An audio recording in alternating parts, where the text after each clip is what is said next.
Live. Everywhere. On netrootsradio.com.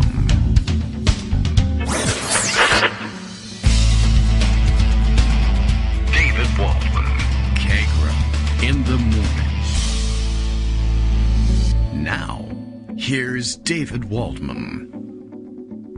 Hey, good morning, everybody. How you doing? It is Friday. We've made it all the way to Friday, February 17th, 2023. Time for another show, etc., etc. And this is it. So here we go, ready to roll. This is our third solo shot in a row.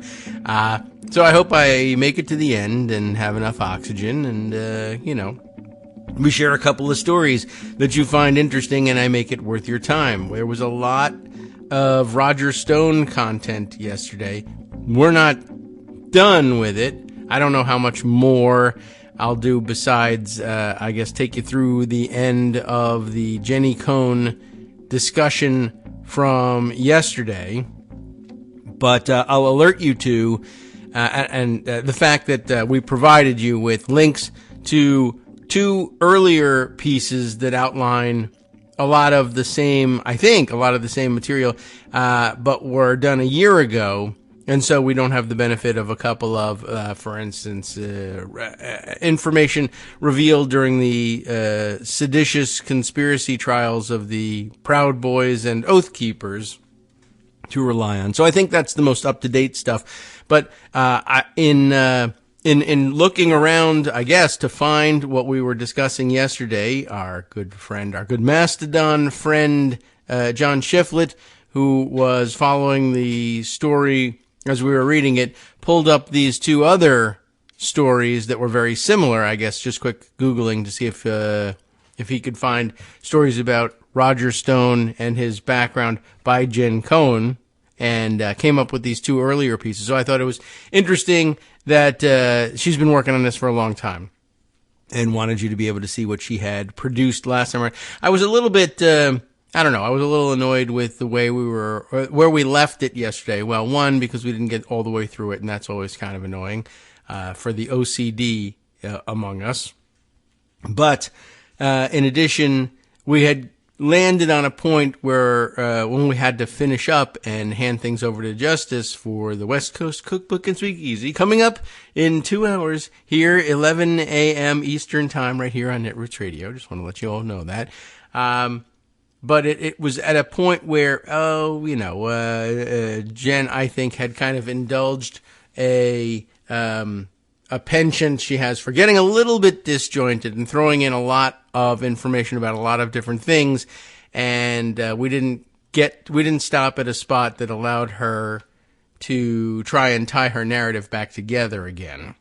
And, now that I think about it, I'm not 100% certain it ever actually happens. There's just a lot of information in these, pieces, and I wanted to, I wanted you to get them.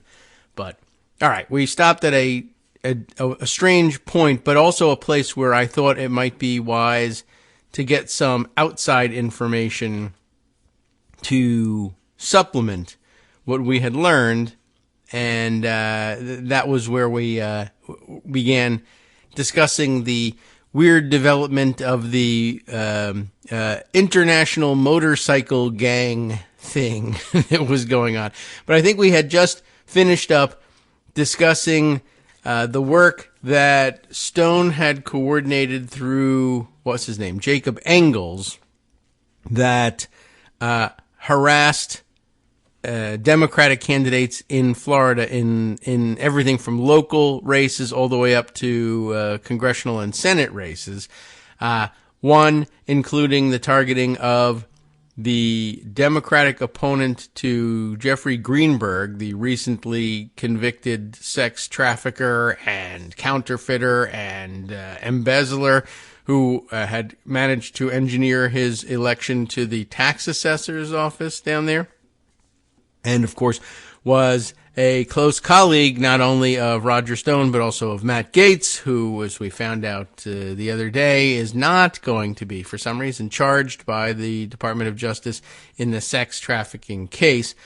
but that this guy had also had run an interference and a smear campaign against the Democratic opponent, Brian, and I was guessing at the pronunciation, Butte, Beute, who was a local teacher who he decided it would be fair game in this tax assessor's race to counterfeit letters to his employer, the school or the school board, pretending to be a student at the school who had been sexually molested by this person, which had not happened, but of course having allegations floated out like that in a low information local race, or in any race really, but having that happen in particular where there's not much local journalistic interest in not only correcting the record but finding out exactly what happened and exposing it until after the fact. Anyway, it's just it's a real, it sets your blood boiling. But also that they made use of fake Facebook profiles, as is now standard operating procedure, and used it to drive other Democrats out of the races, including what was her name? Was it Stephanie Murphy, who was spent a couple terms in Congress, perhaps may have thought about moving up to the Senate, but it essentially drove her to conclude that she should end her political career and just not run for re-election. It was really quite disturbing. And I think from there, we got a little bit of background about the weird party that Milo Yiannopoulos threw for himself as an attempt at a comeback at some point. It didn't actually work, although he's still working on trying to rehabilitate himself and get himself back into the mainstream news eye.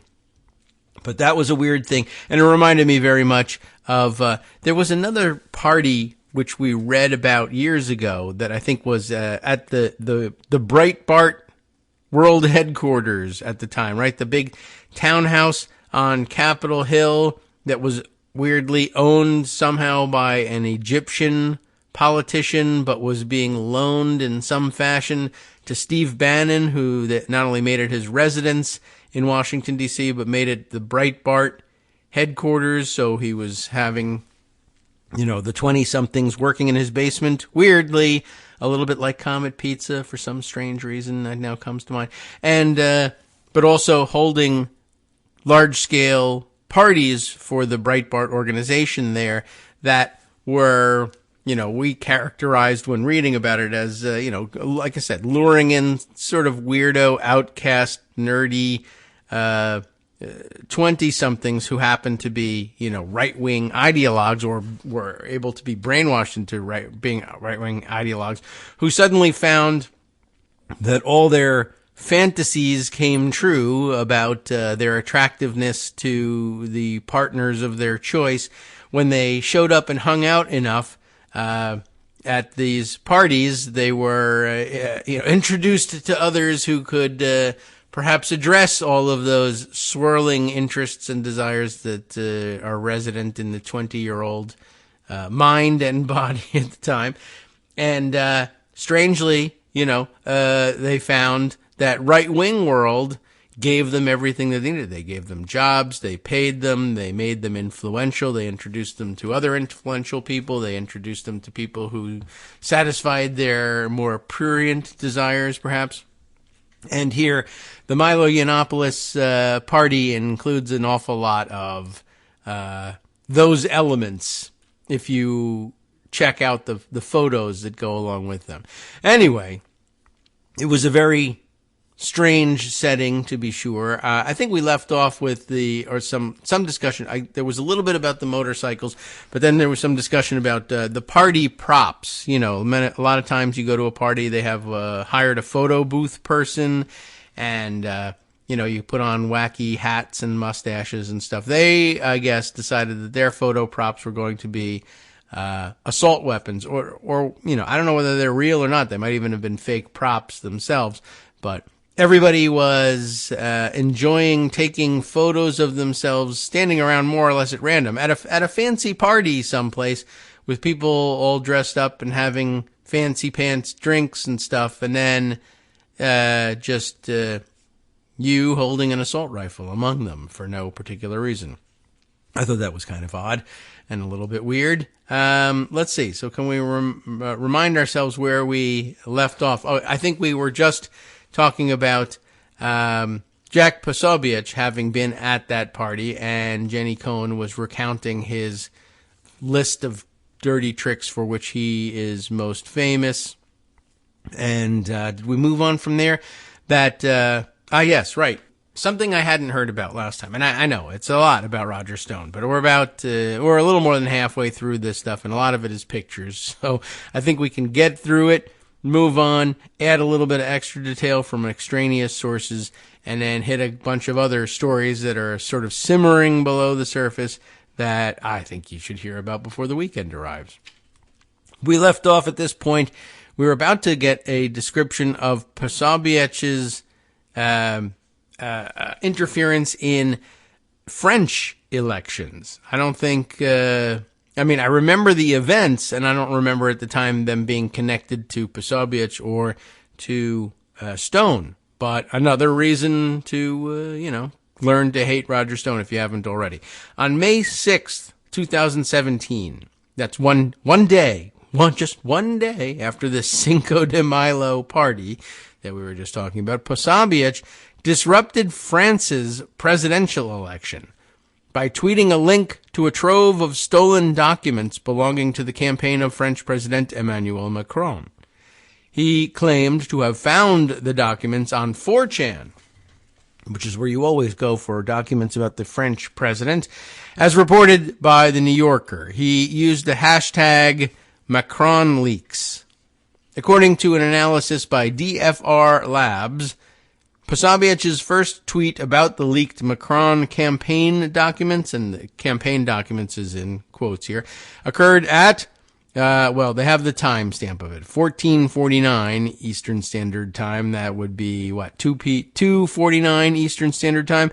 This was then retweeted 15 times in the first minute and 87 times in 5 minutes, suggesting the use of automated bots to amplify the signal, possibly.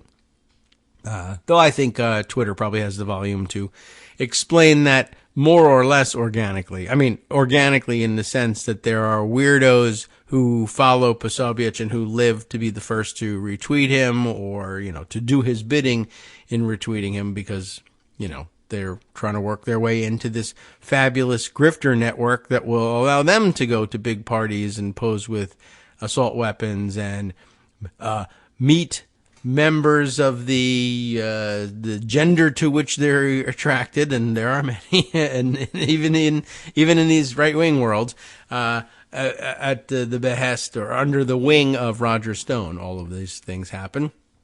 Anyway, that night, Cassandra Fairbanks, another Stone protege, and I think one that got introduced around to a lot of the young men there. The young cisgender heterosexual men were particularly interested, it seems, in Cassandra Fairbanks. Anyway, she, in less than tactful fashion, retweeted that information around the Macron documents, along with the comment, and we give you the trigger warning for those who are bothered by the language, "I just raped Macron worse than when he was 15. That was supposed to be her quoting Jack Posobiec, who either said it to her in person or, in fact, tweeted it himself elsewhere. So here it is. It's embedded in the story, Cassandra's tweet from May 6th, 2017. And Posobiec is pictured here, I guess, maybe at the party? I don't know. From the night before, along with his wife. They're drinking and giving a toast to one another. And yeah, that's the quote that she attributes to him. "I just raped Macron worse than when he was 15. All right. Then another embedded tweet, or Mastodon toot, rather, from Jen Cohn. There's a whole, several of them from the thread. I guess documenting the party. This one says, naturally, Ali Alexander, wanted to make sure that the Twitterverse knew he was in on the Macron leaks operation too. They are all narcissists, and here he is, tweeting around a picture of him with Jack Posobiec, labeled Jack Posobiec and me, last night after not, wink wink I guess, talking about the Macron leak. Then hashtag Cinco de Milo. So it was a work party that was going on. Some of the Macron leaks documents were denounced as fakes, as it turns out, and the hacker group Anonymous called out Posobiec for spreading disinformation, to no avail probably, but in 2020, 6 Russian hackers were indicted for the hack and leak effort directed at Macron's political party in 2017, per the Associated Press. Wow, I can't believe the Russians keep hacking the political parties in Western democracies and leaking what they hope will be embarrassing documents. The indictment also accused the defendants, by the way, in destructive attacks on Ukraine's power grid. So, you know, they have some varying assignments, these guys in the Russian hacker corps. Sometimes we're hacking Ukraine's power grid. Sometimes we're hacking Emmanuel Macron's political party and leaking documents. Last year, during an FBI raid of Trump's home at Pervalago, perhaps you've heard about this. What could that possibly have to do with this, right? One of the documents that the FBI found about Macron, remember that they found documents about a foreign dignitary, and I don't know whether initially they identified which one it was, but it turns out to be these Macron documents that Posobiec and Stone and Ali Alexander and who else? Cassandra Fairbanks, etc. were tweeting around, and they're in among the documents that the guy who was supposedly president of the United States decided he should stuff in his underpants and secret out of the White House and then keep lying around at Pervalago. That seems weird to me. It seems like presidents of the United States should largely be above that sort of activity, but I guess not. So there you go. Last year, during an FBI raid of Trump's home at Pervalago, the FBI found documents about Macron listed as a sub-item of a file labeled Roger Stone Presidential Pardon. That's right. The file was not labeled Emmanuel Macron documents or hashtag Macron leaks or secret information about a certain international figure about whom we should all be concerned or something like that. No, this was all in the Roger Stone Presidential Pardon folder, i.e., look what Roger Stone gave me. I should pardon that guy because he's so awesome. Few in the media, however, connected the dots between the file folder and the 2017, quote, rape of Macron by Roger Stone's apprentice. What an interesting thing to overlook, I think. It was also in 2017 that Stone and Posobiec launched a propaganda offensive to demonize Antifa, which stands for anti-fascism, in more ways than one. Antifa is an ideology, apparently, that's a good description of it, and left-wing movement whose adherents oppose fascism and white nationalism until the Proud Boys and Oath Keepers, unlike the Proud Boys and Oath Keepers, Antifa has no national leaders or formal organizational structure.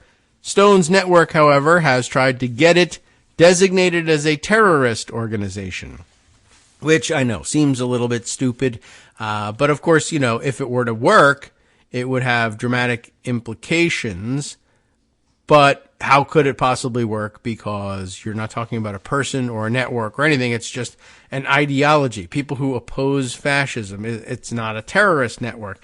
But what if you had captured the White House with an idiot who believed everything you said and would more or less do whatever you could gin up outrage on Fox TV for? And then you decided that you would do that, and he would spend his days raging at his national security advisors and the Homeland Security Department, etc., to just do this thing already. I don't care if it makes no sense, and it might be one of the things that they nod and wink and say, oh, yes, sir, and then they just don't do it.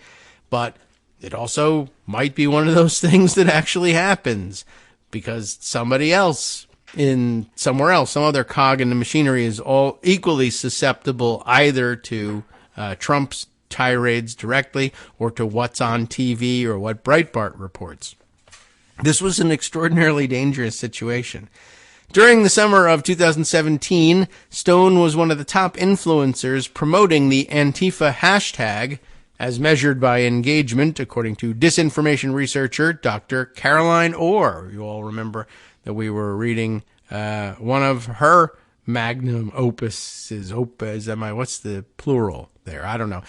Caroline Orr Bueno. We were she was identifying herself as in that thread. In October of 2017, after Stone lost his Twitter account due to his targeted harassment of the media, Posobiec became the top promoter of Antifa propaganda on Twitter. And some research showing his influence network, I guess, is included here, embedded in a tweet that's in the story. That month, after a mass shooting in Las Vegas, anyone remember that one? That'd be the music festival that was shot up from the window of the Mandalay Bay Hotel, right?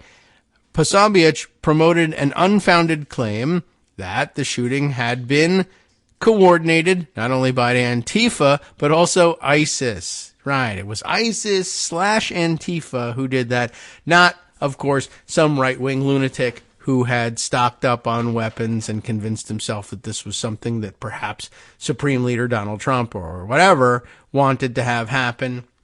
Because something non-existent basement in a pizza place in Washington, D.C., yada, yada. And once again, every single Republican accusation turns out to be a confession. Anyway, 2 months later, as reported by journalist Michael E. Hayden, Posobiec falsely claimed that Antifa had, quote, targeted trains for weeks. What? Why? Well, because this was something that he was drumming up in proximity to a deadly Amtrak train derailment at the time. After an investigation, the derailment was attributed to the things that such derailments are usually attributed to: human error, improper training and oversight, not domestic terrorism by Antifa or anyone else. By then, Posobiec had also, though, publicly and prominently, lied about working for CBS News. It's linked here. I'm not certain what that was actually about. But then he had, of course, infamously planted the Rape Melania sign at an anti-Trump demonstration in order to make it look like that was something that left-leaning or protesters were somehow calling for. Tried to goad anti-Trump protesters into chanting "Assassinate Trump" so that he could film them, but that one didn't work. And, of course, spent his time promoting the Pizzagate lie by traveling to the pizzeria to quote-unquote investigate and live streaming his visit, which then became a precursor to the new habit of live streaming your shooting sprees among the right wing. And, of course, amplified the fake claim by a fake Harrisburg Antifa page about Antifa heading to Gettysburg, supposedly, to burn Confederate flags, not a terrible idea, and desecrate graves. That is a terrible idea, however, and that never happened. But, of course, remember, they turned out militia and people were, hung out and spent 3 days there waiting for Antifa to arrive, just as they kept circulating rumors that Antifa was going to go marauding in some small towns in the Pacific Northwest, and people went out there and put up their own homemade roadblocks and tried to stop people, and ended up pulling over a Winnebago with an African American family in it that they accused of being the first wave of the Antifa brigades that were arriving. All sorts of insanity, all coming from these guys. And let's see, in June of 2017, Posobiec had also organized a so-called rally against political violence, that's what they were calling it, in Washington, D.C., featuring Stuart Rhodes, of course, one of the original politically violent people, the founder of the Oath Keepers, former national chairman, and now, of course, convicted of seditious conspiracy. In 2014, Rhodes and the Oath Keepers had participated in an armed standoff with federal agents, as discussed in Part 1. That would be the Bundy Ranch, of course. And I think we all remember that one. But what's going on? So he's organizing what's supposed to be a rally against political violence. But guess what?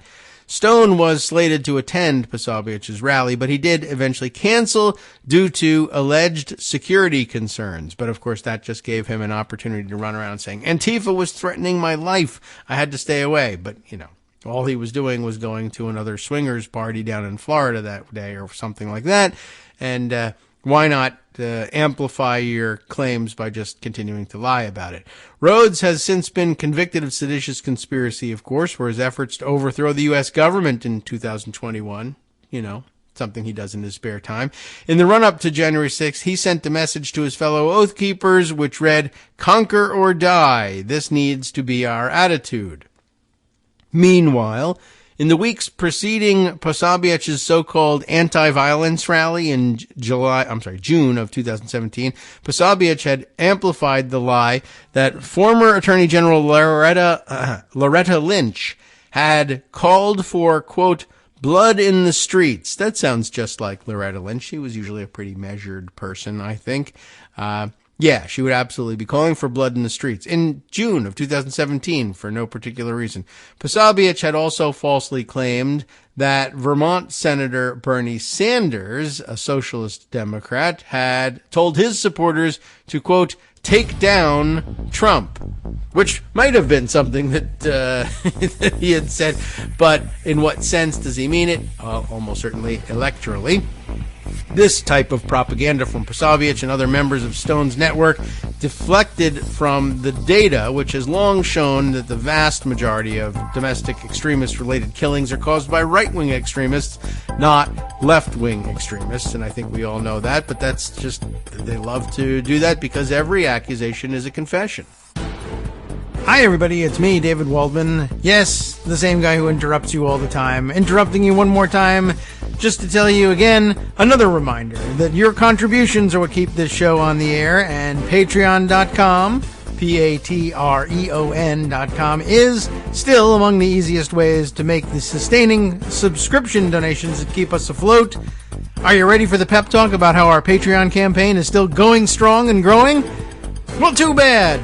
Yeah, the plain fact is we actually are headed in the wrong direction, and whereas we once had about 175 monthly patrons, we're now actually down below 150. Time to recruit some more. Not exactly the kind of news I wanted to share, but there it is. For those of you in a position to support the show, patreon.com does make it easy to make those secure, recurring monthly contributions to do so. Patreon.com/KagroX gets you straight to our donation page. We've been through a lot together. The worst of the pandemic, we hope. The worst of the insurrection, we hope. So go ahead and treat yourself. You don't need an excuse. Give yourself the gift of a little something you enjoy in life. Support the show. And of course, if you happen to prefer using PayPal or even the Square Cash app, we're up and running on those options too. So thanks again, everyone, for all your support. We couldn't, or at least shouldn't, do it without you. Hope you'll be on board soon too. Thanks for all your support. All right, welcome back now to the Kagro in the Morning Show here on Netroots Radio. We continue with our run through this lengthy exposition of the connections of Roger Stone to some of the worst and continuing dirty political tricks in social media in the current context, but stemming, of course, as far back in our political memory as the Brooks Brothers riot. But of course, Roger Stone's been around even longer than that. And, well, at any rate, this is all designed to remind you that there was a lot of obstruction of justice going on in this case, and the pardon of Roger Stone itself ought to be considered a crime. Obstruction of justice by Donald Trump himself on behalf of Roger Stone, saving his skin. But I don't know. We just were conditioned not to think of presidential pardons in that way.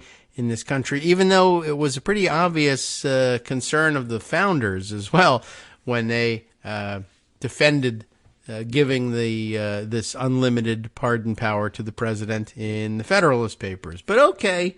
And they did, in fact, outline a scenario under which it would be considered criminal, if not, even if the pardons were valid, the act would be criminal and certainly impeachable if a president were to pardon his compatriots in some other crime and cover up that crime with the pardon. That would almost certainly be an impeachable offense. But as you know, nothing's impeachable now because we are a party system.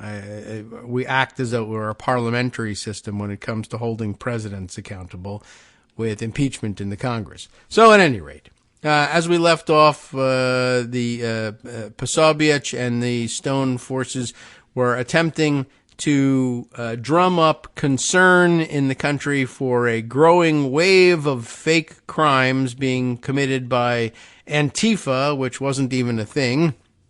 But as if to prove that point, the Oath Keepers, it is noted here, patrolled at the deadly Unite the Right rally in Charlottesville, Virginia in August of 2017. The rally, of course, had been organized by Richard Spencer, the dapper Nazi, and one-time Proud Boy Jason Kessler. Proud Boy Enrique Tarrio attended the event as a member of FOAK. They have all sorts of stupid subgroups and names for their subgroups. He's there as the FOAK, it's identified a little bit later down, is apparently the Proud Boys' since disbanded military arm. That's not to say that the Proud Boys have become less violent, but rather that the whole thing is a military arm, so they don't need an additional military arm on top of the bunch of stupid idiots who march around and intimidate people at school board meetings and PTO bake sales. Anyway, embedded here is the tweet that explains FOAK. It's from Hate Watch.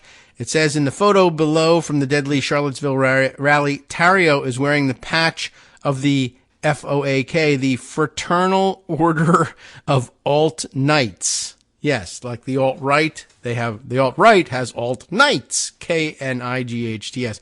Very stupid, but there it is. That, of course, the now defunct paramilitary wing of the Proud Boys. And interesting photo carried in the embedded tweet from Jenny Cohn. Not a tweet, it was a toot, sorry. About FOAK, the Fraternal Order of Alt-Knights is the Proud Boys' now disbanded military arm. Roger Stone's close associate Enrique Tarrio, currently on trial for seditious conspiracy, belonged to it. It is a photo that comes via the Southern Poverty Law Center, a picture of the, and I guess a description of the Fraternal Order of Alt-Knights, FOAK, a picture of their I guess, appearance at the rally in Charlottesville. And I'll say this. They look awfully stupid, but they also look dangerous in this sense. They're in formation and marching here in drilling order here. And remember, this is at Charlottesville. And again, I've been concerned for the longest time. I mean, I know that the answer to the question I'm about to ask is because the cops are in on it.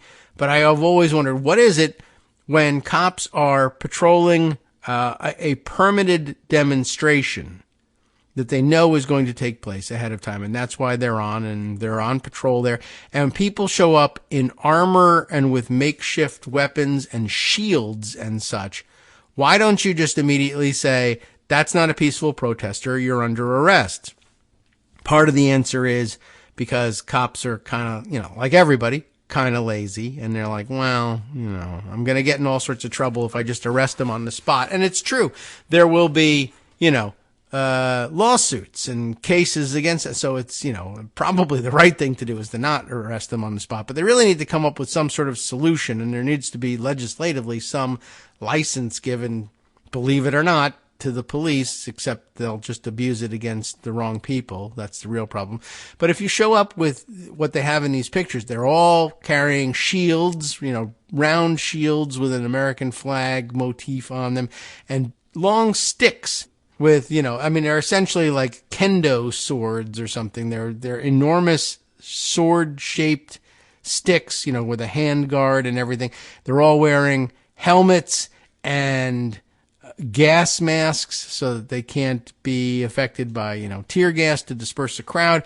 They're wearing, and it's all uniform-like, and they're lined up in formation. And it's just astonishing that police would see something like that arriving at what's supposed to be a protest rally with that and say, if things get out of hand, like, how are we going to be able to handle these guys? We can't use our less deadly weaponry. We can't use our gas because they're armored against it. Plus, they're carrying offensive weapons, and we're doing nothing about it. It's really disturbing, and there's even more. There's something else in pocket that suggests, that there's another angle to the problem as well, which of course is that the police are in on it, and that very frequently police themselves in their off hours are Proud Boys or are paramilitary right-wing Nazi-esque Christian nationalists. That's a problem too, I think. Anyway, during the Unite the Right rally, a peaceful protester, an actual peaceful protester, because she was a counter-protester, named Heather Heyer, you know what happened, was murdered by a white nationalist who drove his truck into the crowd, killing Heyer and injuring at least 9 other people. Before the murder, demonstrators carrying tiki torches, of course, had chanted the infamous "Jews will not replace us" chant, although that too, even we're jumping in temporally here, and this is a strange juxtaposition. It all happened in Charlottesville, but it had happened, some 12 plus hours prior. The night before the big rally, there was the Tiki Torch thing over by the campus of UVA. It's all related, but it's not like it was happening while this nut has in his car looking to run people over. It was a little bit disjointed, and I don't know, throwing them both together. Anyway, but what about this Jews will not replace this thing? I guess for whatever reason, Jennifer supplements this but with another of the Mastodon posts about, wow, again, making big leaps temporally here, but Murdery Trader Green, right? Marjorie Taylor Greene, of course, had at some point employed Milo Yiannopoulos, we're back to him again, as an intern in her office. Yiannopoulos, of course, has famously claimed in the past that he is part Jewish, which may or may not be true, given that Milo Yiannopoulos is himself a liar and a fabulist, and we've run into any number of examples of Republican operative fabulists who claim this, and it turns out not to be true. At the moment, we're, of course, cognizant of George Santos doing that. We just learned the other week that Anna Paulina Luna was doing the same thing, although with the special twist of I'm part Jewish. Well, actually, my grandfather was a Nazi. Well, actually, okay, he was only a conscriptee in the Wehrmacht during World War II, but that's pretty close. But by the way, they ran with that as the headline in, I don't know, like the Jerusalem Post or something like that. They had a great headline. I think I stuck it in pocket the other day. I'm going to do the disjointed thing and look around for that too. But I think they just had a great line about, Congresswoman claims to be part Jewish, but was actually granddaughter of a Nazi. It was actually quite a kick, I'd say. But yeah, I don't know. Now it's not immediately obvious, but maybe it's one of those that didn't go through to pocket correctly. But no, there it is. I think it's from there it is. Is this it? The Jerusalem Post? Yeah. Congresswoman claims to be Jewish, comma, revealed to be granddaughter of Nazi. It was just very funny. And remember, this was her claiming to have been, in addition, I'm Jewish because my possible drug addict father fell in with the Messianic Jews. And though he's Catholic and I'm Catholic and I was raised Catholic, because he went to this this cult that identifies as Jewish but isn't Jewish, that makes me Jewish. But also, I'm part Ashkenazi. from a ancestry test. But then Joan explained that apparently that was a widespread reporting error, that almost everybody who used these ancestry tests were being told that they were part Ashkenazi Jew. But anyway, that may or may not have been part of her claim, but she is, what she really meant was she's Ashkenazi, and that's the reason. All the confusion. Did I say I was Ashkenazi? I meant I'm a Nazi. I got confused about that, and I told you the wrong thing. All right. Well, anyway, speaking of disjointed, bandying about the various bits and pieces of information, somehow we get back to Milo Yiannopoulos being a murdery Trader Green intern and saying he's part Jewish, but that didn't stop him from going out of his way to normalize alt-right leaders like Richard Spencer while working for Steve Bannon at Breitbart News. Remember how that turned out? And, well, let's see. There's a embedded link or an embedded tweet about the Charlottesville rally, and here a picture of the folks giving the Nazis salute and holding the tiki torches the night prior over at the UVA campus. And, by the way, speaking again of disjointed thoughts, I just feel like I have to dump all this stuff out here on you. Did I put this one? I think I did somewhere in Pocket, but recently, story that was brought to my attention, I think, by the KITM hashtag, and I'm not certain who brought it to my attention first, but is this it here? Let's see. Dang, I can't tell because the original is hidden from me. But no, that's not it either. But at any rate, one of the people photographed at the Tiki Torch rally, in one of the more infamous photos, the one you've probably seen, featuring the young man really screaming his head off. It's one of the close-ups, holding his tiki torch and really screaming his head off, and, slicked hair and wearing a white polo shirt with one of these, neo-Nazi white Christian nationalist organization's logos on it, etc. Not that guy, but the guy right next to him, similarly dressed I think in a black shirt with another logo on it. Anyway, he recently found himself in deep legal trouble over a number of things and was facing trial and conviction for, of all things, fentanyl smuggling.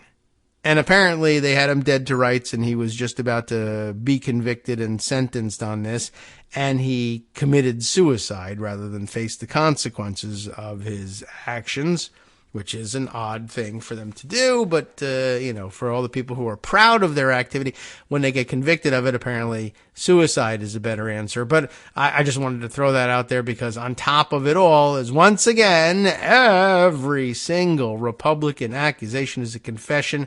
I'm sure this was probably motivated both by the desire to make money off of something, easy money off of fentanyl smuggling, apparently, but also probably a little bit of, screaming, they're smuggling fentanyl over the southern border, because that's where it happened, at the Mexican border. They're smuggling fentanyl over the southern border. We know this for a fact because we're doing it. But it's really Biden's fault because we're smuggling it in during Biden's administration. And he didn't catch us, except he did catch us, and we killed ourselves rather than face the consequences of this stupid stunt. But don't worry about it. The real guilt is Joe Biden's. I mean, I don't even know what to say about that. But I'm going to have to find you the link for that because that's an incredible story. And I thought I had it, at my fingertips here, but I did toot about it the other day. So that should make it relatively easy to find. And then I can show you at least the link on which I was relying, even if it turns out to not, sometimes it turns out to be debunked after the fact. But in this case, I think it still holds up. And I just thought that was like a rather incredible coincidence that should all come together at once, except that they're doing this stuff every day, all the time, everywhere they go. So it's not really a coincidence. It's just, it's volume that we're discovering.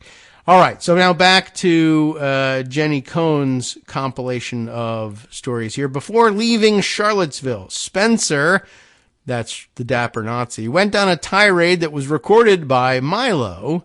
In the recording, Spencer said, and there's here's your trigger warning again. All right, lots of language. I'll be censoring the language to some extent, but of course it is, well, it's an anti-Semitic rant. And I don't think really, you can read it for yourselves. He goes on about, his own anti-Semitism, and then of course, his racism as well, in which he basically says that of course he's the superior person. My ancestors enslaved your ancestors. You're garbage and I'm awesome. And the proof is that I was a slaver. Wow. That actually means the opposite of what you think, but okay. Stone tried to blame the bloodshed on someone else, right? All the bloodshed at this rally. It's a Unite the Right rally. The right showed up. They killed people. Has to be someone else's fault. Can't be us, even though the violence and bloodshed follows us wherever we go. It must really be, I need a drum roll sound effect, but I don't have one. Psh, there's the symbol at the end. George Soros. Of course it was George Soros, who is, of course, a Jewish Holocaust survivor. Jones tried to blame it on globalists, Alex Jones. Globalists are doing it. Posobiec promoted the lie that Heather Heyer's murderer was in fact a leftist, anti-Trump, open borders drug addict. As he put it, it is, of course, the exact opposite. Every accusation is a confession. It was actually us. In reality, the murderer was James Fields, a member of Vanguard America, a white supremacist group with its own logos and polo shirts, who had reportedly tagged Posobiec in a tweet earlier that year stating, "The white race built modern civilization. Looking at all we've accomplished, no other race can even compete. Hashtag Hitler was right." So he was destined for great things, obviously. Fields was later sentenced to life in prison for murdering Heyer and injuring dozens of other people at the event. Now, some information, I guess, about the Proud Boys and Alex Jones. The following year, 2018, Stone seemed to go out of his way to promote the Proud Boys and appear at events with them. I guess that was just his latest kick. Here he is, arm in arm with Enrique Tarrio. And giving the Tarrio giving the OK/white power symbol. Here's another picture of Roger Stone hanging out with Proud Boys in Salem, Oregon, at the bar, and various other additional similar photos. Let's see. Here he is with Stone and Proud Boys and Tucker Carlson in the Fox News green room. Anything else of interest? Some photos from Broward County, Florida with the Proud Boys and Roger Stone, hosted by Americans for Trump Broward chapter. Stone's increasing public embrace of the Proud Boys occurred against the backdrop of Special Counsel Robert Mueller's investigation into potential collusion between Trump's 2016 campaign and the Russian government, of course. Lawmakers who might otherwise have considered impeachment for that right then and there were thus on notice that Stone had a violent gang at his beck and call. Now we begin to see why this comes together. Similarly, in both 2017 and 2018, Stone and InfoWars host Alex Jones warned of violence in the event of impeachment. Well, that must have given some people pause, because they didn't immediately impeach him based on the Robert Mueller report. They had to wait for him to manifest the same sort of danger to United States national interests in the context of Ukraine before they impeached him. And, of course, they refused to remove him for that, so they had to wait again for another threat to American national security in the form of the January 6th insurrection, but then they wouldn't remove him even after that. And now we're having even more trouble, and golly, I can't understand why we keep having this problem. Lawmakers then who were considering impeachment were put on notice by an organized effort from Stone and his proteges, including Alex Jones and others, that if you actually do what's necessary based on this report, we will cause violent problems for you and others in all of America, and there will be what we say Loretta Lynch called for, which she didn't, blood in the streets. Again, every accusation turns out to be a confession. It's a repeating theme. So, in December of 2017, they shot an InfoWars episode, Stone and Alex Jones, at a gun range where they encouraged Jones's audience, as if they needed it, to prepare for civil war if the federal government tried to remove Trump from office. The federal government, Congress, of course. Here is the embedded tweet with photo stills from that episode. And let's see, someone else's tweet with Alex Jones and Roger Stone photo here. Already planning. Trump is ready for civil war, it says. As for Joe Biggs, remember him from earlier in this series? Court documents indicate that he joined the Proud Boys organization in 2018. He was already an Alex Jones employee by that point. Like Tarrio, Biggs is currently on trial for seditious conspiracy involving his alleged effort to stop the peaceful transition of power after Trump lost the 2020 election. Some tweets with links to tweets from Ryan Riley. It's Jenny Cohn again sending this around. Proud Boys organizer Joe Biggs is a dangerous and supremely damaged human being. Someone decided to put this obvious powder keg of a man in a position to explode. Having gone back over the sequence of events, it appears to me that this someone was probably Roger Stone, says Jenny, referring to Ryan J. Riley's tweet with a picture and video of Joe Biggs at the Capitol on January 6th, in which Biggs is quoted as saying, January 6th will be a day in infamy. It's poor syntax, but that's apparently what he said in this video, presented as evidence in the Proud Boys seditious conspiracy trial during the end of January. Before joining the Proud Boys, Jenny continues, Biggs had worked for InfoWars. That job, however, ended soon after one of Jones's followers fired gunshots inside a pizzeria due to the Pizzagate hoax spread by Biggs, Jones, Posobiec, and others. Jones has said that Biggs's departure was amicable and had nothing to do with Pizzagate. Based on reporting by journalist Michael E. Hayden, the decision to fire Biggs may instead have involved Biggs's peddling of a side business and or Biggs's endorsement of sexual violence on Twitter, as detailed by Media Matters in January of 2017. By contrast, Jones has seemingly been unfazed by Biggs's physical assault on a protester during the 2016 Republican National Convention, as discussed in Part 1. Biggs's tweets about sexual violence apparently caused the Right Side Broadcasting Network to put the kibosh on a program that they piloted with Biggs in January of 2017. In July of 2017, however, Biggs resurfaced at a rally with Roger Stone in support of aspiring politician Omar Navarro, who had designs on California Representative Maxine Waters' congressional seat. During the rally, Stone celebrated Biggs's violent tendencies, introducing him as a scrapper, a street fighter, and a patriot. After the rally, Navarro circulated a forged letter that falsely indicated the congresswoman wanted to resettle tens of thousands of refugees in her L.A. district, as reported by the Los Angeles Times. Navarro lost that 2018 race and was later indicted for stalking an ex-girlfriend. That's just the kind of guy he is. But again, with the forged letters, reminiscent of what happened in that tax assessor's race down in Florida. By 2018, Biggs seemed keen to have Roger Stone take him under his sinister wing. He attended an event with Stone in July of 2018, and he helped Stone and his posse with the 2018 Stop the Steal campaign. Again, the 2018 iteration of it. We don't talk much about that one. Here's some more social media posts again, pointing out that Posobiec, Lara Loomer, what's her name? Engels, Joe Engels, Biggs, and Ali Alexander all together in 2018 on the Stop the Steal work. Then the person that looks an awful lot to me like Murdery Trader Green is in that picture too.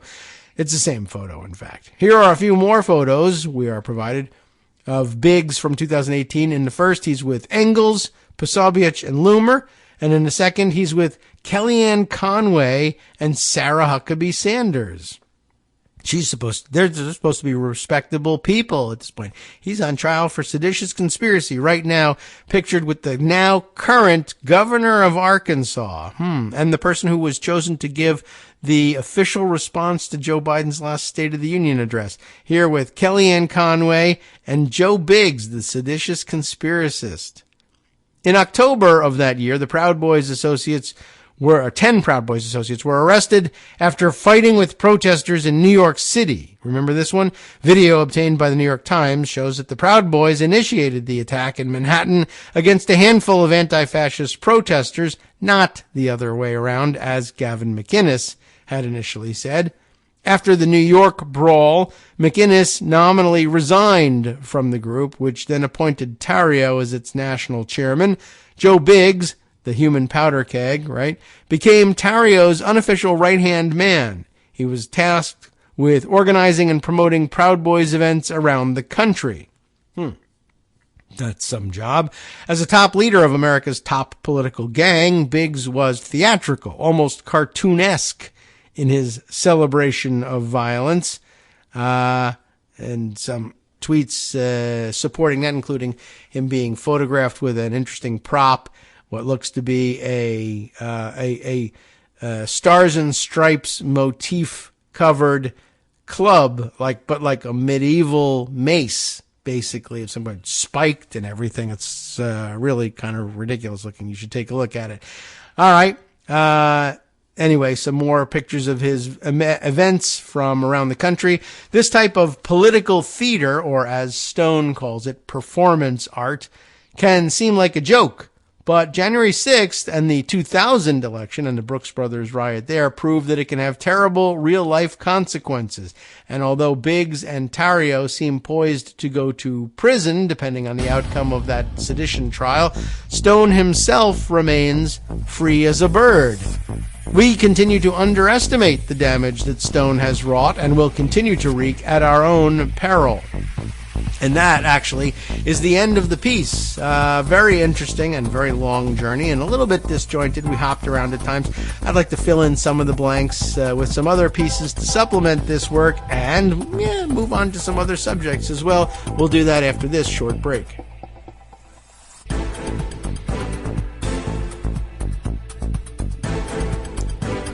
All right, welcome back now to the Kagro in the Morning Show here on Netroots Radio. So I said there were some points we wanted to clarify.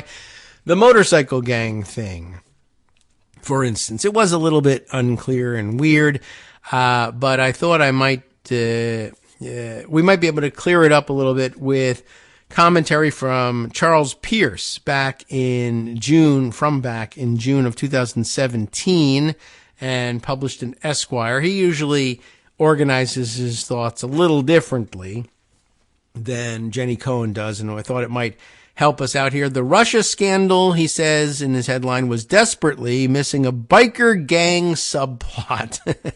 Well, here it is.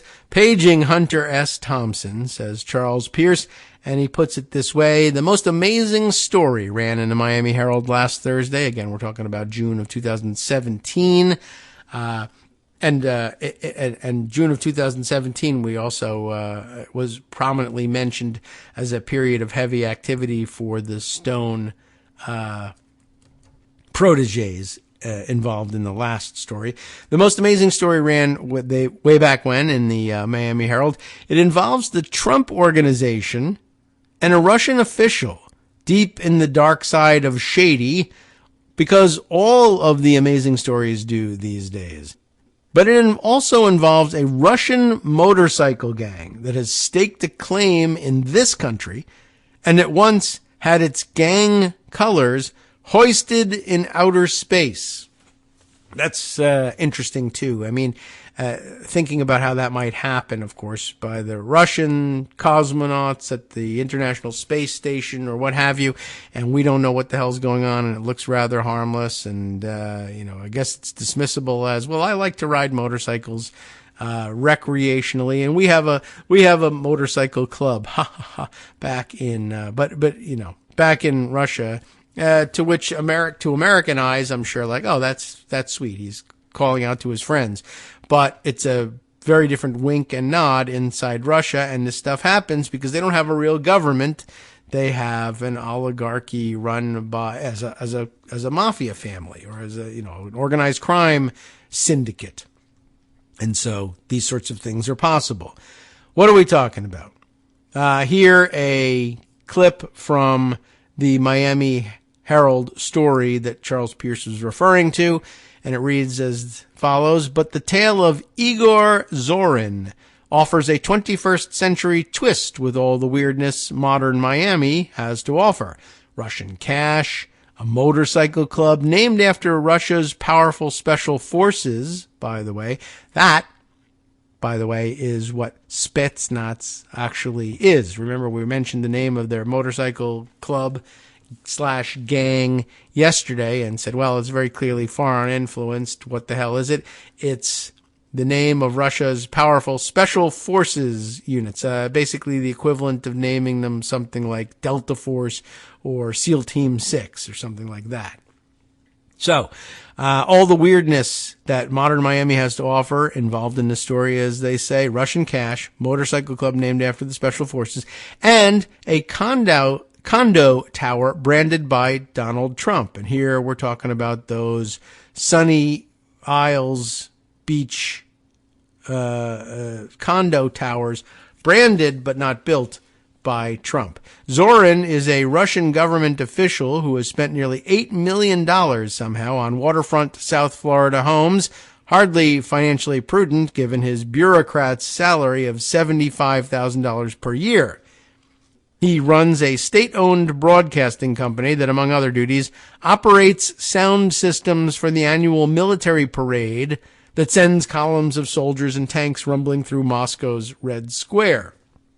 So he has that exclusive contract, and that somehow opens up the world of $8 million worth of waterfront South Florida homes for him. So, on a salary of $75,000, Zorin somehow sunk $8 million into high-end Florida real estate, says Pierce. He must have invested very wisely. Or he eats ramen noodles all day and has a hell of a big mattress. Naturally, because he is a Russian officer of the Putin era, Zorin has connections with former Russian intelligence officials who have hit it big in the new globalized capitalist economy, and Zorin picked a real doozy, too. Now back to the Miami Herald here, I think. Zorin has other Miami connections, too. His local business associate, okay, this is the name we struggled with the other day, but that'll just bring out the connection here. Svyatoslav Mangushev, the Russian intelligence officer turned Miami real estate investor. Everybody has turned into a Miami real estate investor somehow. Let us pause right there and catch our breath. This cannot end well. Anyway, it goes on to say in the Miami Herald, Magnushev helped found a biker club called Spetsnaz MC, motorcycle club. Spetsnaz is a group of motorcycle-loving South Florida expatriates of Russia who named themselves after the Russian equivalent of Delta Force or SEAL Team 6. There you go. Spetsnaz members once asked for official recognition from Russia's biggest biker gang, the Night Wolves, an infamous group that has strong ties to Russia's security services. It seems dumb. How could an outlaw biker gang have ties to Russia's security services? And the answer is, I don't know. How could there be Proud Boys in the police force allowing them to show up with weaponry and kill people and look the other way? Oh, yeah, that seems a little bit more plausible, doesn't it? The Night Wolves played a role, believe it or not, in the Ukrainian uprising. Once, also, of course, had their flag flown in outer space by Russian cosmonauts who are under U.S. sanctions, and are under U.S. sanctions. Not the cosmonauts, but the motorcycle gang itself. So, this Magnushev character, Pierce says, starts a motorcycle gang among his fellow Russian expats that he names after the Russian equivalent of the Special Forces. This gang, named after the Russian Special Forces, why does it say that twice? I don't know, seeks the imprimatur of an actual Russian biker gang that, unlike their American brethren, doesn't settle for tearing up small towns along the California coast. This bunch helps overthrow governments. Pardon me. All right, some real difficulties keeping things clear this morning for some reason. Anyway, this is not a guy I'd do business with, says Pierce, but then again, I'm not Igor Zorin with his millions buried in coffee cans in his backyard.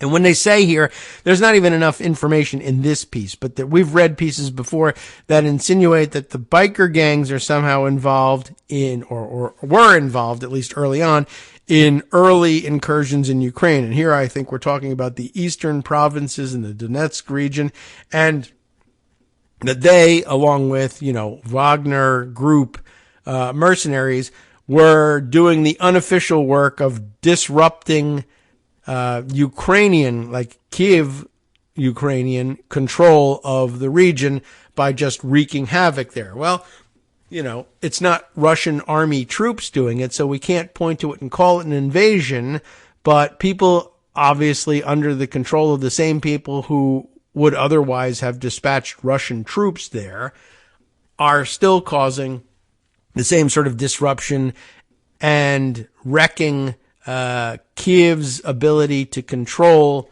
the Donetsk region so that it makes room for creating a power vacuum wherein the ethnic Russians in the area can, under instructions from Putin and the Kremlin and all sorts of other nefarious actors, claim to be separatist and want self-determination to allow them to separate from Ukraine and reunite with Russia. It's all just very weird and another, a scheme for deniability along the way. Anyway, Pierce at this point heads back to the Miami Herald article, which reads, Zorin and Mangushev have ties in both Russia and the United States. In Russia, security firms that have been linked to Mangushev have won $2.4 million worth of contracts from Zorin's agency since 2015. In Miami, Mangushev once transferred a Florida company that owned a $1.5 million condo out of his name and into Zorin's. No deed of sale was recorded, meaning the price paid, if any, is unknown. The condo is one of 3 units Zorin owned at Trump Palace. What a weird place to decide to move into. Trump Palace, a ritzy tower in Sunny Isles Beach, built by a local developer and branded by the Trump Organization. Their total value, $5.4 million. Zorin still owns 2 condos there, plus a $3.3 million home in Bal Harbor. Zorin was not an original buyer at Trump Palace, meaning his funds would not have gone to the Trump Organization, which signed lucrative deals to brand several condo towers in South Florida in the early 2000s. The Trump name is, though, attractive to Russian buyers for some strange reason, and helped turn Sunny Isles Beach into a high-rise condo haven, sometimes called Little Moscow. The whole thing, Pierce continues, reads like Tolstoy rewritten by Hunter Thompson. The biker gang in Florida, founded by Zorin, writes a letter to a Russian gang called the Night Wolves, asking to be affiliated with them. The Florida biker who writes the letter is a Russian expat who's also a Broward County Sheriff's deputy. Oh, what? And this Broward County Sheriff's Department. That's Steve Israel, right? And Steve Stone, Roger Stone's stepson. Meanwhile, the Night Wolves are wired into the highest levels of the Russian government, and they also operate as a kind of paramilitary outfit. This is like finding out that the Hells Angels roared into Baghdad ahead of the U.S. Army and Marines. And that's no joke. That's exactly what it's like. That's a direct comparison. Now back to the Miami Herald. During the invasion of Crimea and the uprising in Ukraine, uprising meaning, I think, I'm not certain whether they're referring to Russian, ethnic Russians in eastern Ukraine asking allegedly for separate, or displaying separatist sentiment, let's say, or whether they mean counter protesters at uprisings in Ukraine like the Orange Revolution and the Maidan uprising. I'm not certain what they're referring to here, but during the invasion of Crimea and the uprising in Ukraine, the Night Wolves took their hogs to the road to join Russian-backed separatist fighters. Okay, that's a partial answer there. Their leader, Alexander Zaltostanov, or I don't know how where the emphasis belongs on that one. He's a plastic surgery specialist, nicknamed the Surgeon. That's not a great nickname, really, but anyway, their leader, I guess this is the bikers, is a surgeon who has been decorated by Putin. For what? I have no idea. He is considered a close ally of the Kremlin. In 2015, Russian cosmonauts flew the Night Wolves flag above the International Space Station. The United States has a less charitable view. In 2014, the Treasury Department put Zaldostanov, or Zaldostanov perhaps, and the Night Wolves themselves under sanction for their role in the Ukrainian conflict. So this is known to the United States government, at least. U.S. officials said the Night Wolves had abducted a Ukrainian border guard, stormed a Ukrainian naval base, and smuggled a senior Ukrainian official out of the country. In addition, the Night Wolves have been closely connected to the Russian Special Services, Spetsnaz, and have helped it to recruit separatist fighters, a Treasury news release said.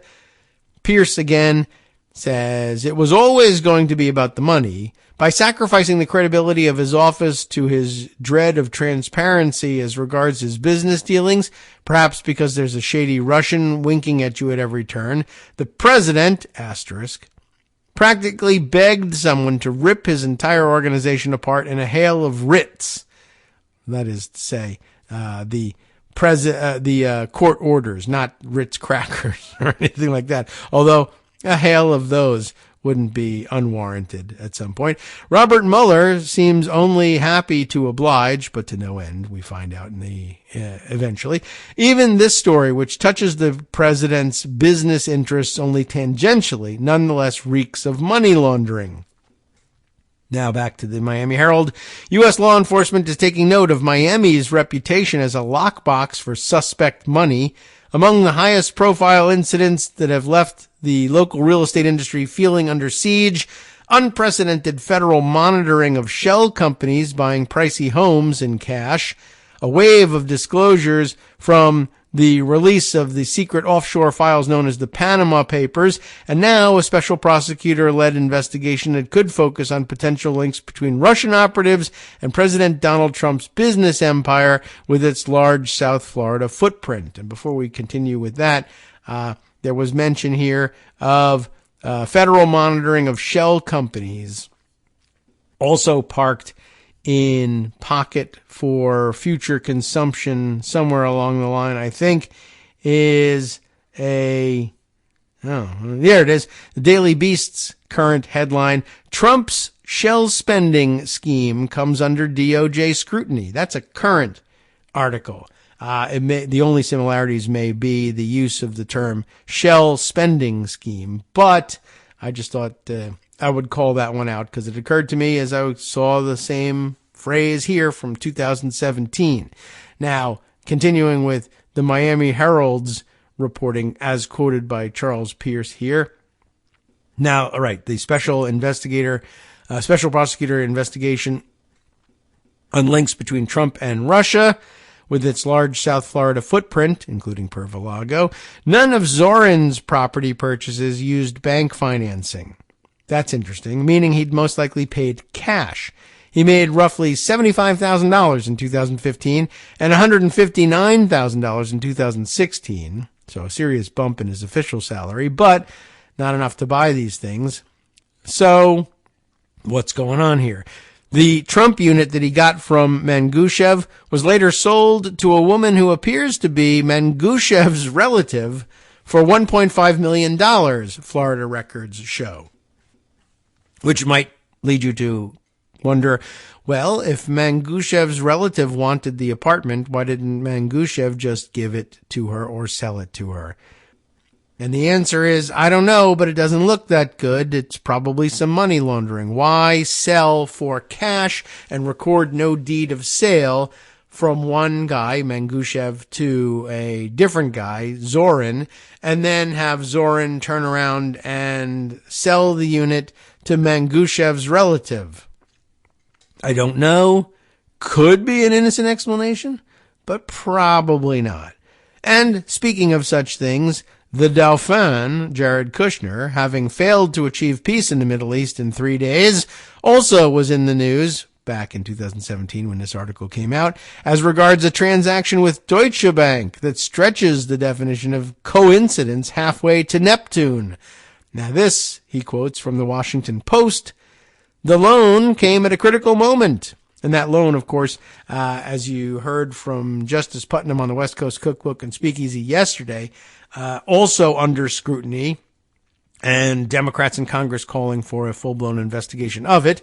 That loan, I'm sorry, this is a different loan that comes at a critical moment. Okay, Kushner was playing a key role in the presidential campaign of his father-in-law, Donald Trump. The lender, Deutsche Bank, I'm thinking of the Saudi loan that he got that is under investigation, or the Saudi capitalization of his so-called hedge fund. Anyway, the lender, Deutsche Bank, was negotiating to settle a federal mortgage fraud case and charges from New York state regulators that it aided a possible Russian money laundering scheme. The cases were settled in December and January, and now, back in 2017, Kushner's association with Deutsche Bank is among a number of financial matters that could come under focus as his business activities are reviewed by special counsel Robert Mueller, who is examining Kushner as part of a broader investigation into possible Russian influence in the election. Pierce, again, a simple impulse toward public service could have saved America's current ruling family a lot of stress and billable hours. Their half-assed attempts at divestment and transparency, blind trusts that can see quite well, Kushner's apparent attempt to be Talleyrand and J.P. Morgan at the same time only make them look worse, not better, if they'd stayed within accepted political norms. If, for example, the president had just released his damn tax returns, all of this could have been avoided. That kind of sacrifice is not in them, however. Not in any of them. So we get the office of the presidency dragged by proxy into stories that contain references to biker gangs that topple governments and passages like this one. Another quote from outside sources. Although Kushner divested some properties in an effort to address political conflicts, he retains an interest in nearly 90% of his real estate properties, including the retail portion of the former New York Times headquarters, and holds personal debts and loan guarantees. That deal, or the deal that led to Deutsche Bank loans, is rooted in a holiday party held in late 2014 at the Bullmore Bowling Alley, which is located in the retail portion, again, of the New York Times building. A bowling alley. None of this is normal. That's the end of the Pierce piece, but just giving some more context for, like, how could there even be a biker gang that has government ties? It makes some sense of it when you realize, of course, that the so-called government in question is Russia. Okay. So, more jumping around. I guess we maybe want to check in on that Daily Beast piece that I just mentioned along the way.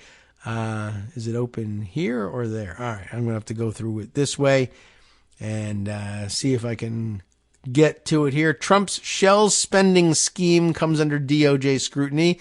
Let's see if we can find out what this is about.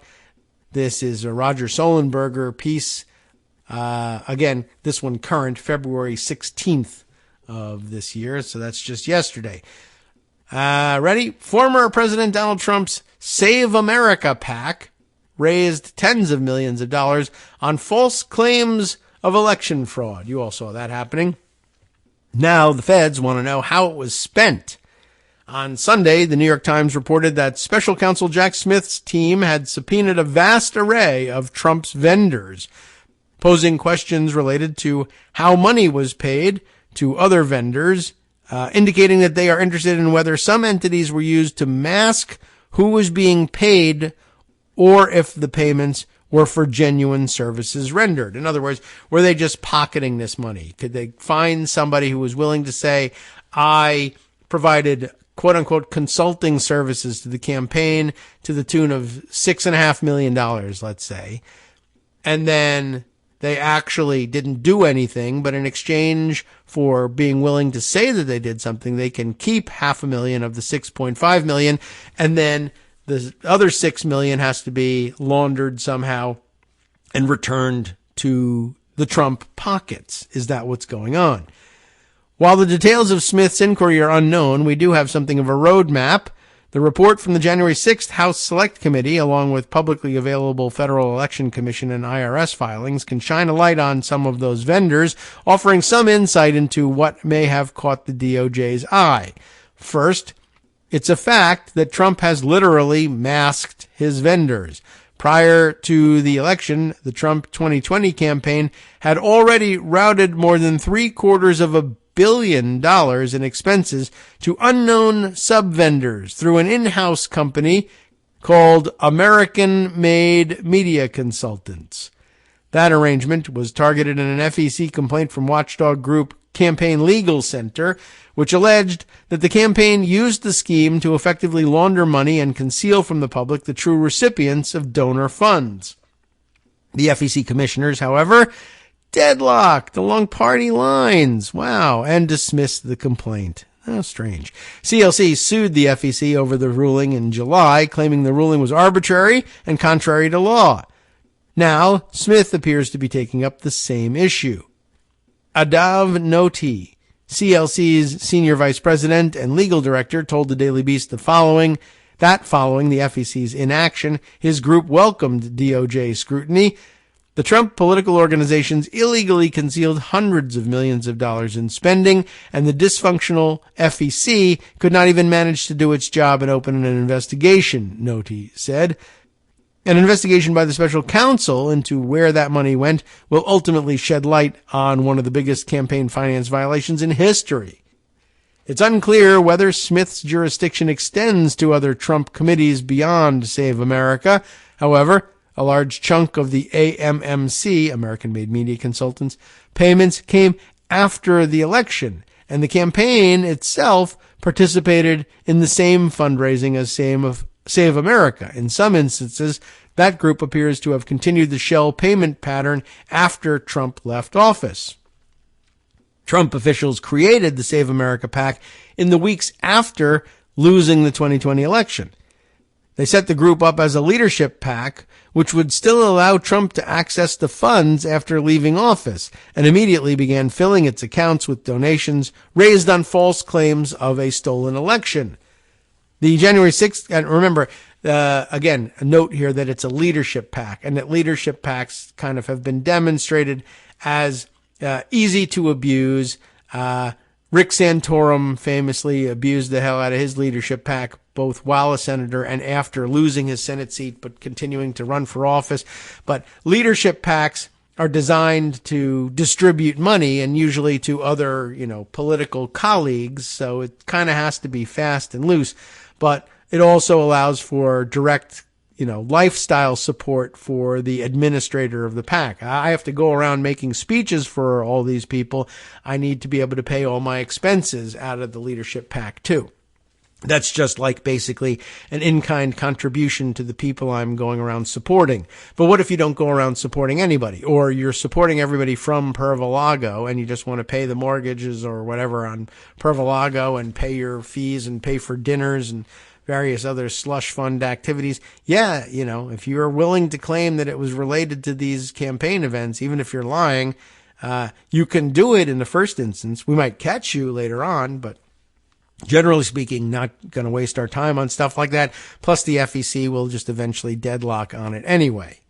So, where were we here? Yes, right. The January 6th committee investigated that fundraising effort as possible wire fraud, an inquiry the DOJ appears to have taken on last summer, according to news reports.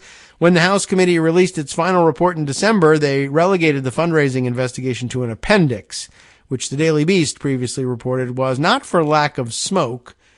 In fact, the report's Follow the Money appendix points out some murky vendor relationships. A number of former Trump officials appear to have been on the Save America payroll, taking money through shell LLCs. Smith's investigation, according to reports, appears concerned with whether those payments were legitimate. For instance, the report noted that from July of 2021 to the present, Save America appears to have paid longtime Trump advisor and former White House deputy chief of staff, Dan Scavino, in two ways simultaneously, personally and through an LLC. So if you're willing to take the money personally, you can just write you a check from Save America PAC. But if you're trying to hide it, you form Idiots Incorporated LLC and just have them pay that. Now you can go and see who's on the board or who are the officers of it if it's a correctly formed and correctly registered LLC. But if it's not, then it becomes even more difficult to figure out where the money went.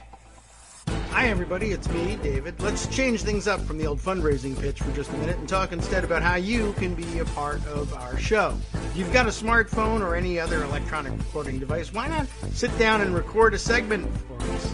Read us an important article and give us your take. Read one of your own original essays, or even just give us your commentary on something you'd like to share that's important to you. Then send the file to me at kagrox@gmail.com and I'll try and work it into the show. Short segments, a few minutes in length, are easiest to fit in. And of course, I can't always guarantee that I'll be able to play everything, but if you've ever shouted at your radio or TV about something you wish was being covered, here's your chance to change that. Make the show your own. Send your submissions to me at kagrox@gmail.com.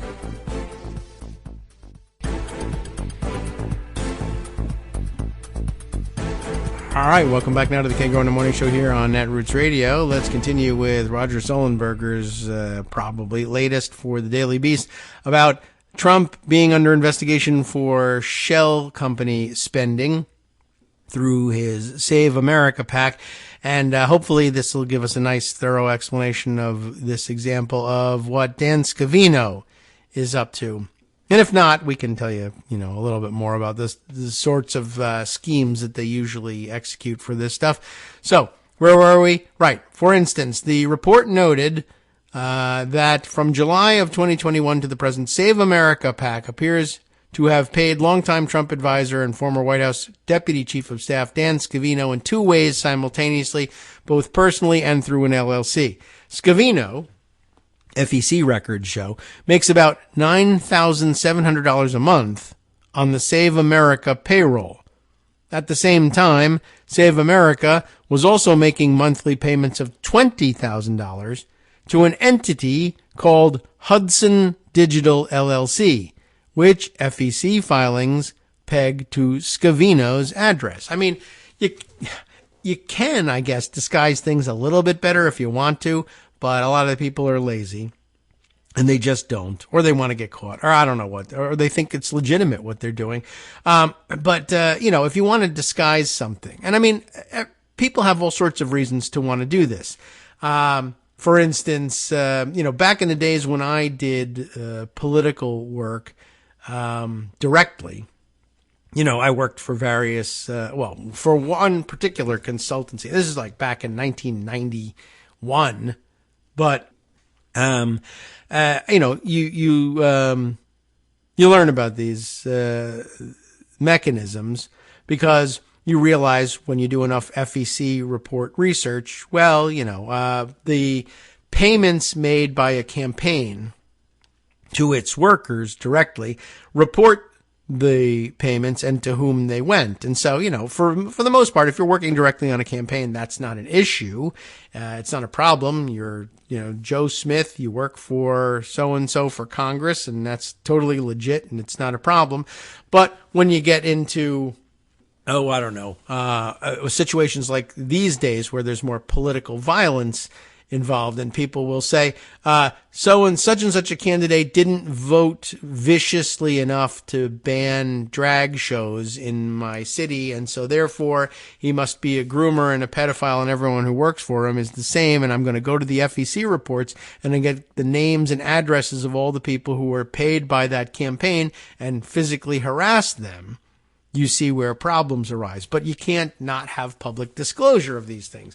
One of the things that consultants will often do, of course, is rather than saying, I'm Joe Smith, consultant at this address, pay me, it is instead the JS group, which, pretty obviously will be the Joe Smith group, but it's got a P.O. box for an address, and it's the JS Group LLC. And you can find out that Joe Smith owns the JS Group, but only by going to the Secretary of State or the corporate office, the registration, the corporate registrar's office in the state, and looking up the JS Group and making sure you got the right address, and then you can see who the corporate officers are, or who's legally responsible for organizing the JS Group. And then if you're lazy, it'll say John Smith or Joe Smith, or if you're really trying to be sneaky, you say John Smith. Or if you're really trying to hide things, by the way, you can do things like this, right? The JS Group official officers of the organization will be listed as Karen Jones. Who's Karen Jones? Well, it's Karen Jones Smith, Joe Smith's wife, but under her maiden name, she's the president and CEO of the JS Group. And to the casual observer pressed for time, or the journalist on deadline, you say, well, sorry, Karen Jones isn't Joe Smith, so there's nothing here. Unless you happen to know, hey, isn't he married to a woman named Karen? I should look up the marriage records in the state and see if, oh yeah, look at that. And that's all there if you do the detective work. But not everybody has the time to do that detective work, and sometimes it leads you down the wrong path. You see how it's easy to do this sort of thing? So what was happening here was Save America was paying almost $10,000 a month to Scavino, which, pretty serious.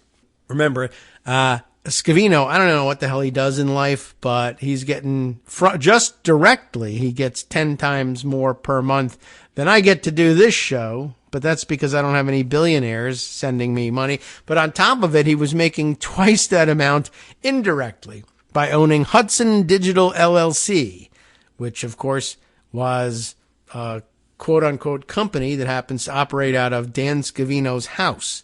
According to the January 6th report, Hudson Digital LLC was registered under a corporate agent in Delaware, you can do that, on January 26th, 2021, 6 days after Trump left office.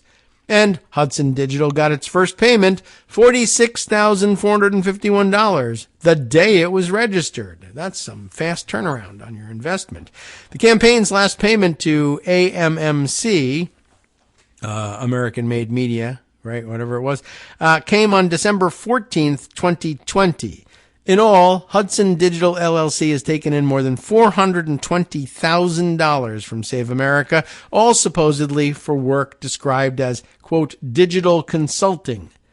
The report noted that Hudson Digital LLC does not appear to have a website, and no other information or mention of it can be found online. So what sort of digital consulting might they do? One client only. Right? According to FEC records, no other political committee has ever paid the company. Trump's body man, Nick Luna, who may or may not be related to Anna Paulina Luna, I don't know, probably no reason to think so, but there it is, also joined the Save America payroll. The January 6th report noted that after Trump left office, a company tied to Luna called Red State Partners began receiving $20,000 monthly payments, mostly from Trump's former campaign committee, with one $20,000 payment coming from Save America. No other political committee has ever paid red state partners, according to FEC data. A little reminiscent of George Santos and his consulting company that had one client and one client only and never appeared to do anything for them anyway. The report that found multiple former Trump staffers, including one of his January 6th speechwriters, Ross Worthington, appear as officers on a company called Pericles LLC, which was formed on January 27th, 2021, the day after Scavino's company popped up. Oh, you did that? I'm going to do it too. Pericles has received payments from Save America totaling at least $352,700, mostly for, quote, consulting and travel costs, the report found. FEC records show no other committee paying Pericles LLC except for decade-old expenses to a separate entity with that name in Alabama. Another January 6th speechwriter, Robert Gabriel Jr., has also received Save America funds through an LLC. According to the January 6th report, Gabriel specifically told the speechwriters, including Worthington, to reinsert previously removed incendiary lines about the Vice President Pence into the speech. This direction came after Vice President Pence told President Trump he would not try to change the outcome of the election. Gabriel created Gabriel Strategies LLC in September of 2021. Not a great disguise, really, but okay. And Save America funds started flowing the following month, totaling more than $167,000 in consulting and travel expenses. Robert McGuire, who researches political spending at watchdog Citizens for Responsibility and Ethics in Washington, told the Daily Beast that the payments raised questions about whether these were legitimate services or simply hush money to people who may know too much. There are certainly instances where something like that might be entirely reasonable, where you have a firm that provides a legit service, but you're also an employee of the PAC. Where it starts to become questionable is where it's just an LLC that's essentially another pool of cash for you to receive from the political committee, McGuire said. Looking at this pattern, you have to wonder whether it's part of an effort to keep people quiet about what they saw in the Trump administration. He said, if they only paid them directly, you'd see a list of all these people who left the administration suddenly getting these massive monthly paychecks, some of them more than others. But by paying them through these companies, it gives the outward impression that these companies must be doing something. And more than that, it gives the impression that Save America PAC isn't just a list of people to whom they're paying hush money. We're doing things with companies, not just paying off all my former advisors and speechwriters. D.C. is full of people who leverage their past campaign. Oh, I missed this section here. McGuire pointed out that Scavino, Trump's social media manager, could very well have chosen to parlay his years of political communications experience into a handsome political consulting business. D.C. is full of people who leverage their past campaign work to start consulting firms that do business with a number of campaigns and candidates. But again, that's not what we see here, McGuire said. During the Trump administration, a number of former staff began receiving $15,000 monthly payments, the equivalent of a top White House salary, from the Republican National Committee after departing their government posts. Why? No one knows. Like Noti, McGuire said, the scheme highlights a huge hole that makes the FEC's reporting requirements a ripe target. There's essentially no public accountability. Are they providing a service? Or is it a slush fund to receive kickbacks or hush money? It's a ripe target for misuse, he said. And they're a good point. There could be anything going on here, from payments of hush money to legitimate, payments for actual services rendered, or a kickback scheme in which you wonder why, how much do they know that they're getting so much money? Trump is pretty tight with his money. He's kind of a stingy guy. Would he be paying people $20,000 a month not to testify or to stay quiet about what they saw about on January 6th or beforehand inside the White House? Maybe, but a little bit more in keeping with the way the way I think of him, whether or not it's actually how he tends to operate. I mean, he may be lavish in his payoffs to people. I don't know, but not that lavish. What if I told you that the scheme was, I'll pay you $20,000 a month, but then your company that I pay $20,000 a month to has to contract with my company for $10,000 a month for, quote unquote, services rendered.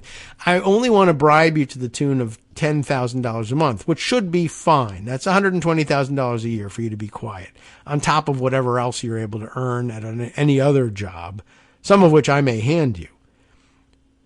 Not $20,000. Absolutely not necessary for me to pay you that much. I'm only paying you $20,000 because I need to launder 10 grand through each of you back to my pocket. I think I'm going to pay Pericles LLC $20,000 a month, but Pericles LLC will have an exclusive contract with DT Consulting Services LLC, for which it pays $10,000 a month. There's my $10,000 bribe to you, but that's really hush money and payment for, services rendered. That is the laundering of this money and sending $10,000 a month to DT Enterprises LLC or whatever we call it, that allows me to take money out of Save America PAC that I don't just simply use for lifestyle payments, but put it directly in my pocket instead as income from Pericles. But in order to know that I'm getting that money, you have to look at the FEC reports of Pericles, or rather the business books. And, they don't, Pericles may not have to file anything with the FEC about what they did with their money. They're a private company. So anyway, that's one of the things you can do with it. So, let's see. Other Save America payments raise transparency questions as well. Since leaving office, Save America and Trump's old campaign committee, now called Make America Great Again PAC, have reported that more than $29.1 million in legal costs have been paid per FEC records. According to the January 6th report, as of June 2022, more than 67% of Save America's legal expenses went to law firms representing witnesses subpoenaed or invited to testify in the congressional investigation. That's weird. It's not Trump paying all that money to defend himself from lawsuits or to file lawsuits against people or try to block something or quash subpoenas. Instead, those legal expenses are for work done by lawyers working on behalf of people who are being called as witnesses. They're having their legal fees paid by the Save America PAC. The PAC is now footing legal costs for key witnesses in the DOJ investigation into Trump's handling of classified information, which contains an obstruction of justice element. So he's on trial, or he's being investigated for obstructing justice, and he's paying the witnesses who might be able to sink him on obstruction of justice, which is, of course, another obstruction of justice. How strange. Last July, the Daily Beast reported a $1 million transfer from Trump's MAGA PAC to Elections LLC, the law firm belonging to former Trump White House lawyer Stefan Passantino. I don't think I know that guy. Passantino has represented a number of witnesses in the congressional investigation. In December, he stepped away from his other firm after the January 6th committee accused him of coaching key witness Cassidy Hutchinson to give misleading testimony. That's interesting. Did she do that? I don't know.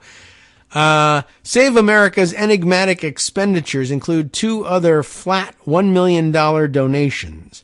One in June of 2021 went to the America First Policy Institute, a think tank that employs several former Trump White House officials as well as witnesses subpoenaed in the congressional investigation. The other went to the Conservative Partnership Institute, a non-profit organization, which probably shouldn't have that designation, where Trump former Chief of Staff Mark Meadows landed a gig as senior partner after leaving the White House. CNN reported Wednesday night that Smith recently subpoenaed Meadows too. So good news there, I guess. But yeah, interesting. So for all the people who worried that they would be unemployable after the Trump administration, well, not all of them, I guess, but at least some of them found that there were think tanks willing to hire them as senior partners. What do they think about these think tanks? They think about how to launder money, I guess, and very little else, because I don't know what they're producing. But every once in a while you can just say, drag queens are bad, and that should be enough. Both donations to AFPI and CPI have been said to have then traveled through nonprofit go-betweens, ultimately funding election audit efforts in Arizona and possibly Georgia. That's interesting too, and that's a hell of a bomb to drop as a way out of this piece. I hope there's some follow-up on that, but yeah, interesting. So the cyber ninjas and then all the shenanigans that went on in Georgia too had to be funded somehow, and it turns out that you can send money to the think tank and other organizations that are headed up by former White House officialdom, and you send them $10,000 a month or whatever, or $20,000 a month, and then 10,000 of it goes to pay cyber ninjas or operatives in Georgia. What a strange situation. It does bear investigation. So good luck to Jack Smith in trying to unravel some of that. Let's see. Before we part for the day, definitely something else I wanted to share with you that came in via the KITM hashtag. Kate Sherrill sent us this, the tweet from The Intellectualist, who has this interesting news. We'll have to read this thread here. New. Ready? And it has a siren and everything. The dome light that goes with the siren. It's not a siren. It's like thunder and lightning. We confused the two. Anyway, newly elected Tennessee Congressman Andy Ogles, I guess, Ogles. I don't know how he pronounces that, but it looks like Ogles to me.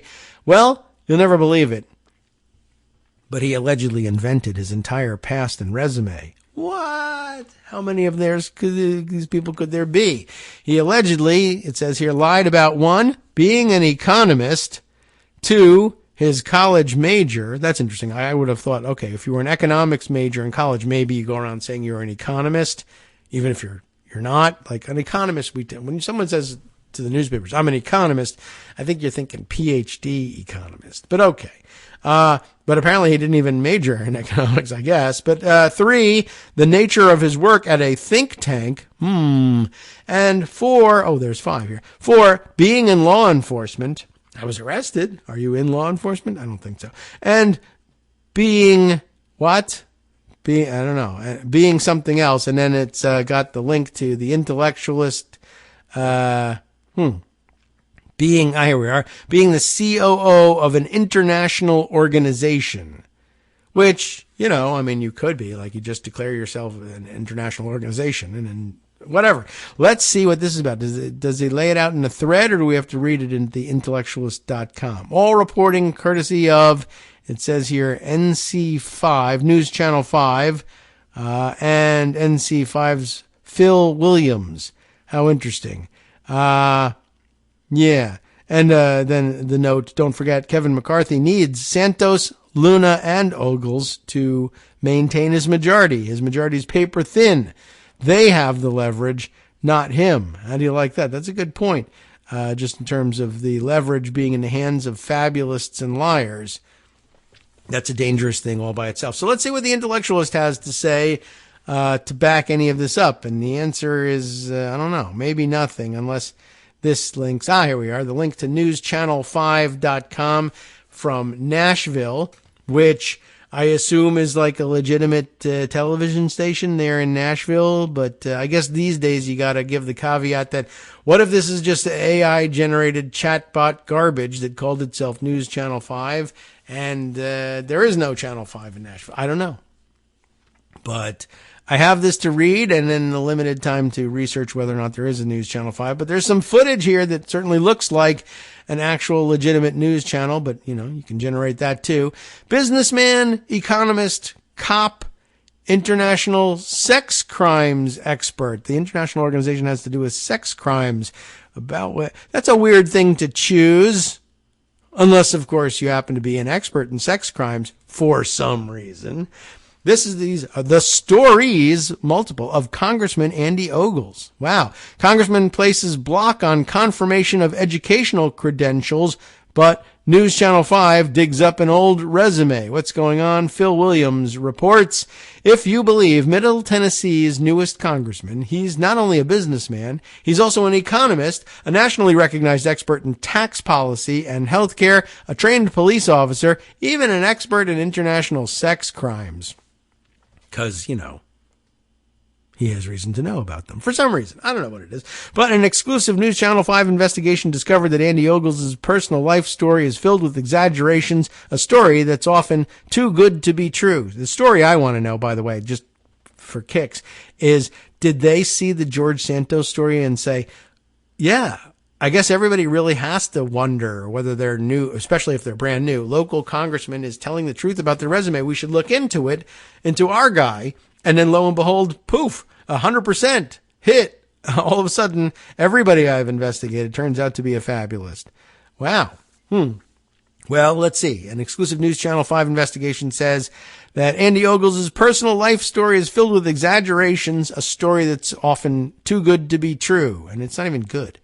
Not long after his election to Congress, the freshman Republican found himself in the middle of a drama over the House Speaker, giving him a chance to introduce himself to a national audience. And then this comes up. Andy Ogles' stories. I'm an economist. Yeah, I'm an economist, Ogles told a C-SPAN interviewer. Later, asked to name the committees to which he would like to be assigned, Ogles began, so I'm an economist. On the TV show Washington Watch in January, he added to the claim, saying, I'm an economist. I worked in economics. I worked in healthcare. Just sort of instances of him saying he's an economist here. It was a claim Ogles began making on the campaign trail, beginning one answer in a Wilson County GOP debate by saying, as an economist, in his first meeting on the House Financial Services Committee, Ogles prefaced one question to a group of expert witnesses referring to himself, as an economist. I get the picture. Yet, like some of the questions surrounding his controversial colleague, New York Congressman George Santos, there's little evidence that Ogles ever received any formal training in economics. His congressional bio says he obtained a degree from Middle Tennessee State University, quote, where he studied policy and economics. Okay. Yet, the school refused to confirm Ogles' degree, citing a provision of federal law that allows students to block the release of their educational credentials. So why would Congressman Ogles not want Tennessee voters to be able to verify that he is who he claims to be? I would think that if he has a block, that there must be something wrong, said State Senator Heidi Campbell, a Nashville Democrat who lost to Ogles in a campaign in a district that Republicans redrew to help their own candidate. News Channel 5 investigates, checked, and back in 2002, Ogles' website claimed he had, quote, studied foreign policy and the Constitution at Western Kentucky University and Middle Tennessee State. There was no mention of economics. Western Kentucky says when he was there from the fall of 1990 to the fall of 1993, Ogles actually majored in English and allied language arts. The sort of thing that they would say now is a garbage degree, and liberal universities have to be reformed, and we need to study the classics. In response to News Channel 5's questions, Ogles released an image of a diploma for a Bachelor of Science degree from Middle Tennessee State in 2007 when he was 36, which, legit, you go back to school again. And it is here. I can see the picture, Bachelor of Science, which may or may not be economics. But what we discovered next surprised the candidate Ogles defeated. Wow, oh my gosh, Campbell exclaimed. It was a resume from 2009, 2 years after he graduated from MTSU, where he listed a degree in international relations with minors in psychology and English. So, okay.